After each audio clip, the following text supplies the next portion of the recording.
Hello, friends and lovers. We are starting a whole new journey today. So I made this bracket. Let me scoot over so I can make it nice and big for you. I am pitting my new release romances against each other so that we can see what the best traditionally published new romances. Obviously, these are all well-established authors. No one new on here. I will say one person is at a slight disadvantage. Sarah Adams, I have never read before. I have seen some people absolutely love this book and give it 5 stars. So I truly believe every single book on this list has 5-star potential. The other 3, I have given all of those authors 1 5-star before. They all have the guts, they all have the aptitude to really strike me. So we're going to start with the bottom bracket, and I'm starting with Here We Go Again by Alison Cochrun. This is a road trip book with 2 best friends. And then after that, I am going to read Sarah Adams' book and see which one I liked more to progress to the final round, to fight against whoever's gonna win between Tessa Bailey and Abby Jimenez. So what a wild ride we're gonna go on. So thank you for joining me as we find out in this little romance rumble who is gonna end up on top. And obviously I had to do this before the new Emily Henry came out, or we would have a clear, distinct winner. You know, like, it's not fair to put such a heavy hitter in the lineup. So these are the books we're going with, and I will venture forward. So the Here I Go Again update. This book opens with 2 tragic events happening in an Applebee's. So, you know you're in for a good time if the book starts at Applebee's. I wanted you to see me before I make magic happen. I am in what I call my sherbet jumpsuit. I'm just I'm a little, like, you go down to Baskin Robbins and they give you a little scoop of meat, you know? So now I'm gonna probably put on some intense pink eyeshadow to match the jumpsuit. Will I have the energy to do my hair? No. What does this have to do with the video, Jana? Well, I am listening to Here It Goes Again, which only has 1 day left on hold. And one of the other books only has 4 days left on hold. But I can't read that book for 2 more books. So we gotta make it happen. We need to make it happen for this video survival, for letting these books duke it out survival. We have to find out who is this summer's golden girl. And we can't find that out if I keep being lazy. I will return momentarily. Thank you. Okay, we're back. We're more serious than whatever that was. So I wanted to talk about this book a little bit because I've been seeing a lot of lower reviews for this one. And just for a little bit of background, if you haven't read Alison Cochrun's other books, so both of those books have a lot of levity to them and are silly, not as hard hitting, where this book is definitely a turn, I feel like, for Alison Cochrun, and I feel like that's why this is getting low ratings, is because the other 2 are kind of lighter, a lot more on the side of a rom-com than what this is. Because essentially, so it's about 2 best friends who had a queer moment together at 12 and ended up having a friendship breakup.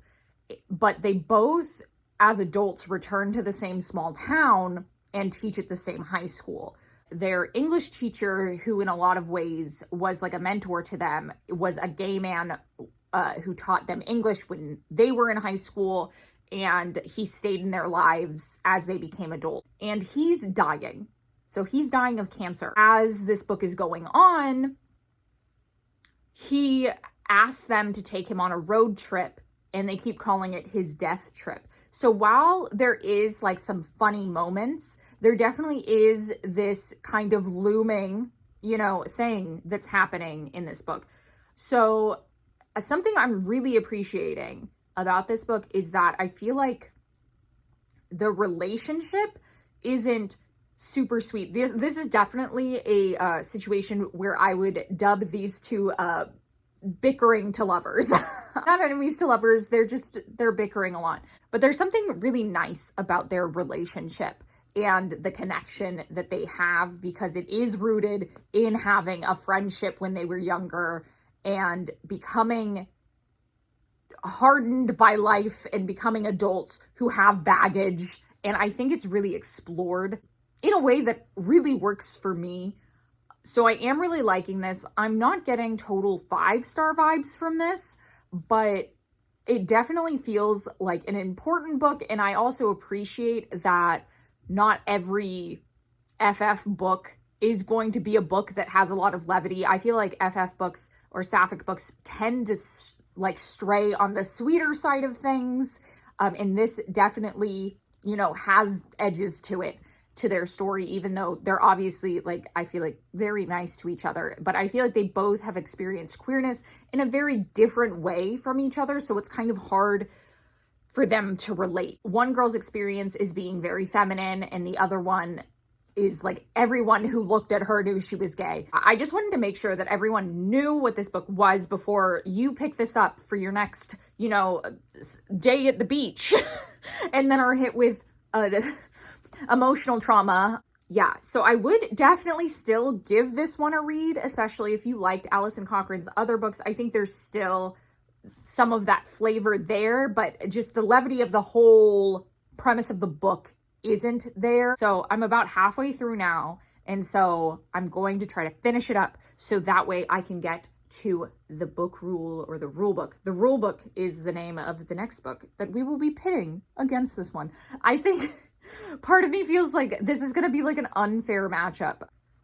Just inherently based on like what this book's about. I don't even know what the rule book's about, but I'm guessing that one seems like it's going to be a little more lighthearted than this. We'll see who wins the first round of Romance Rumble.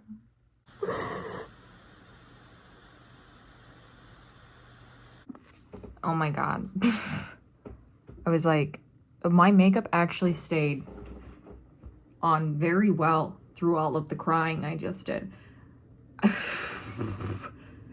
Okay, I gave it 5 stars. I don't know how to move on. I'm like, how do you, like, with my life, let alone this video?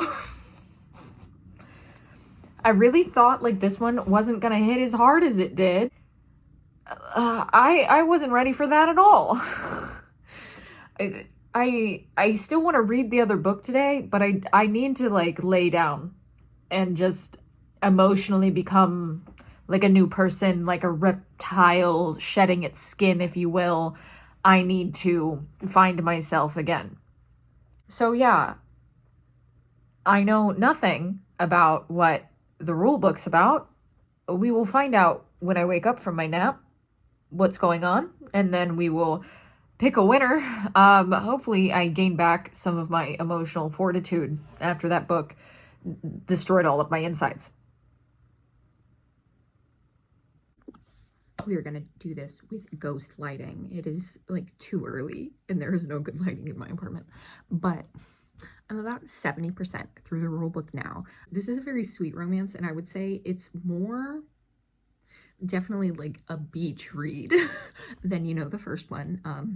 Trying not to have flashes back to the war I have just been through. I don't think I said what this was about. This is a second chance romance where a couple dated in college and now are forced back together because she is a sports agent and he plays in NFL. So he's a football guy and he deals with dyslexia.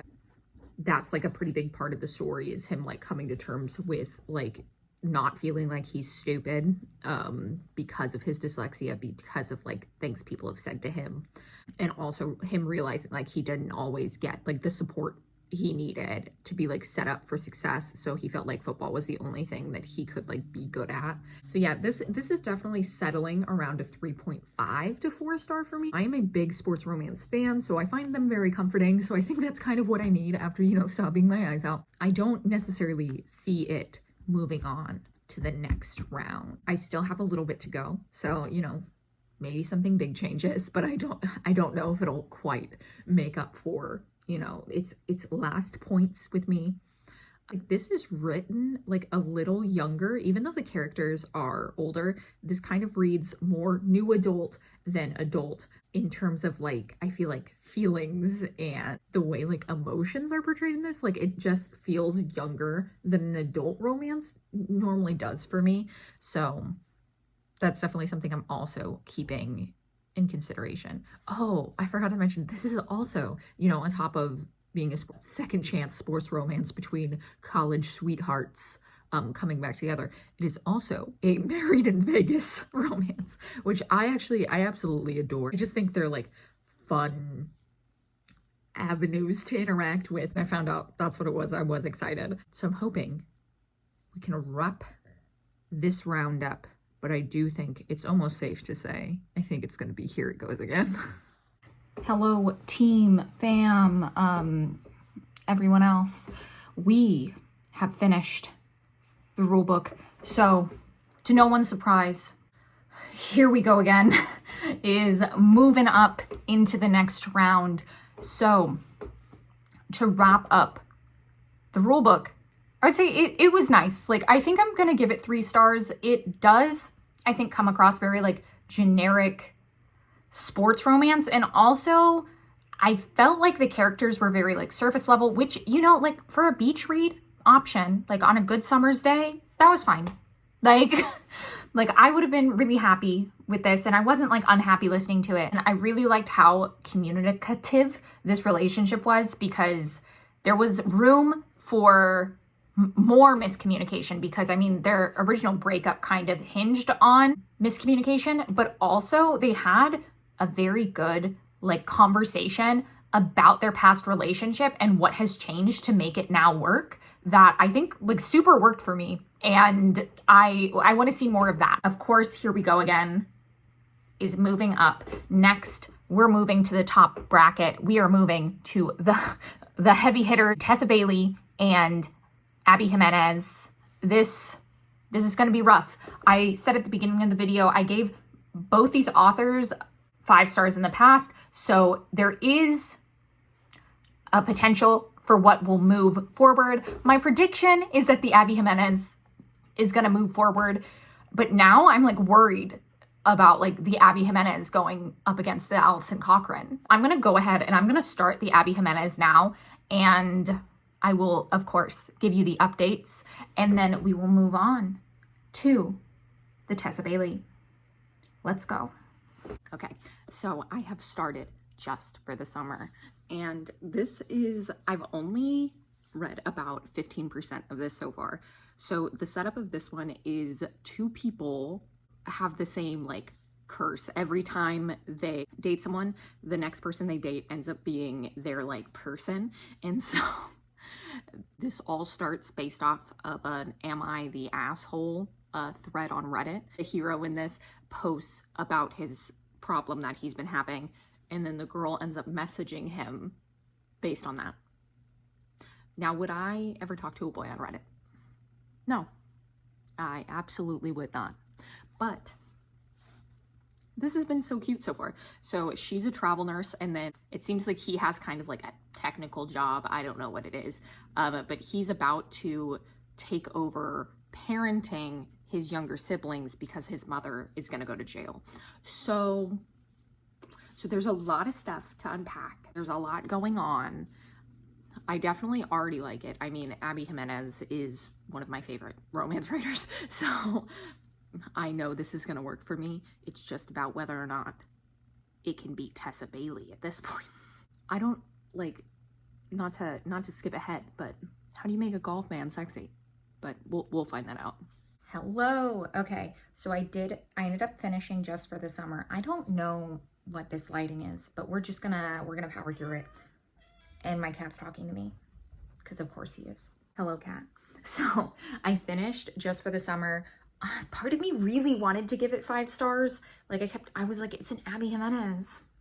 But it kind of felt like the only reason I wanted to give it 5 stars was because it was an Abby Jimenez, and not because I actually loved the book as much as I wanted to. So I ended up giving it 4 stars. I still really liked it. I just didn't feel the same about it as I did Part of Your World and Yours Truly. So now we're moving on to Fangirl Down. I'm not gonna lie, I was very tempted to DNF.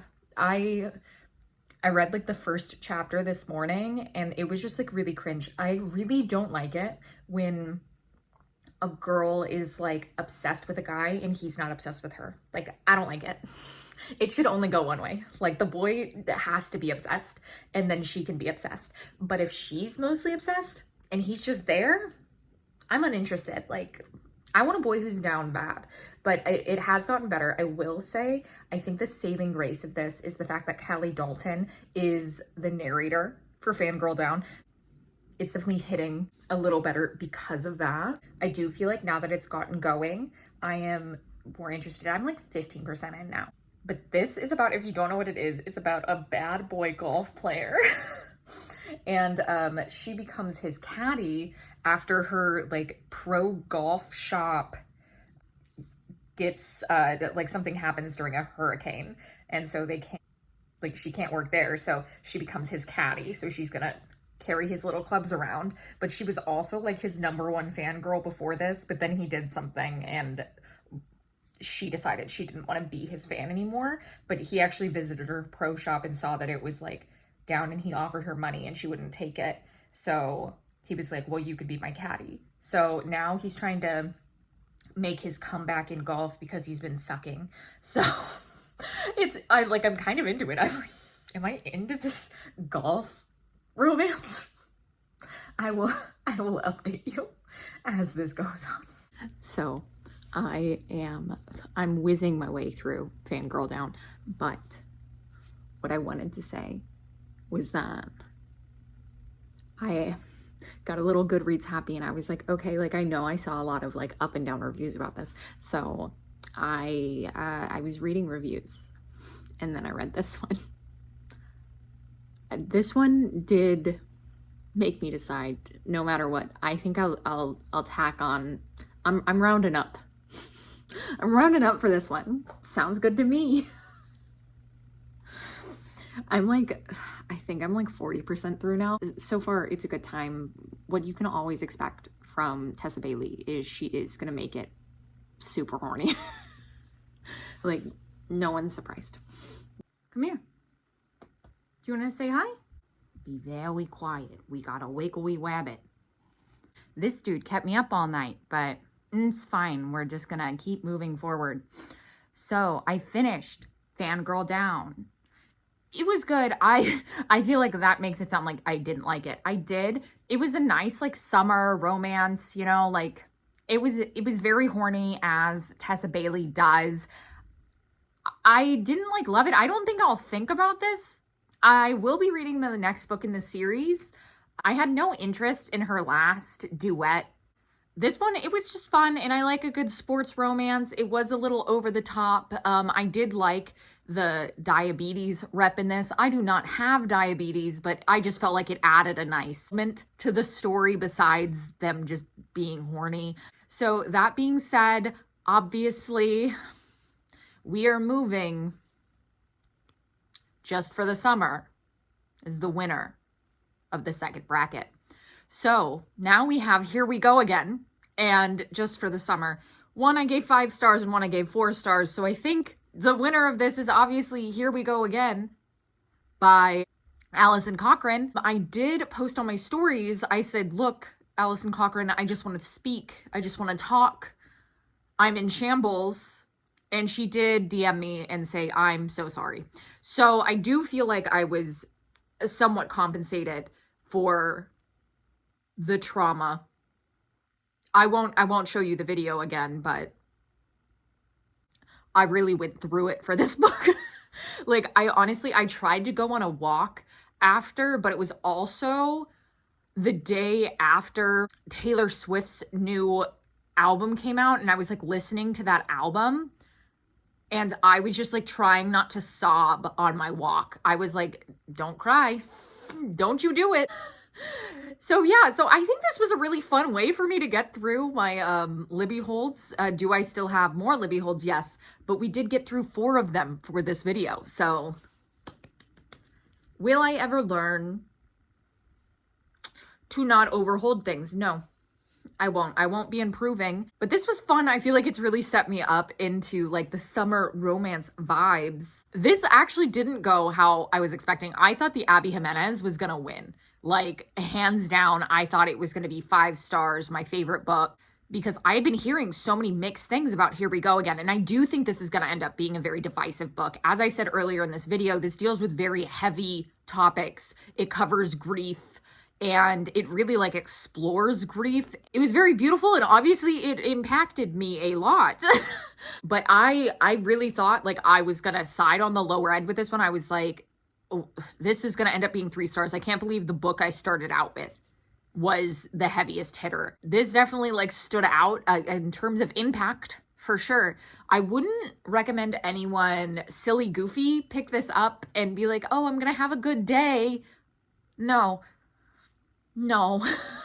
Thank you for going on this journey with me for my first Romance Rumble.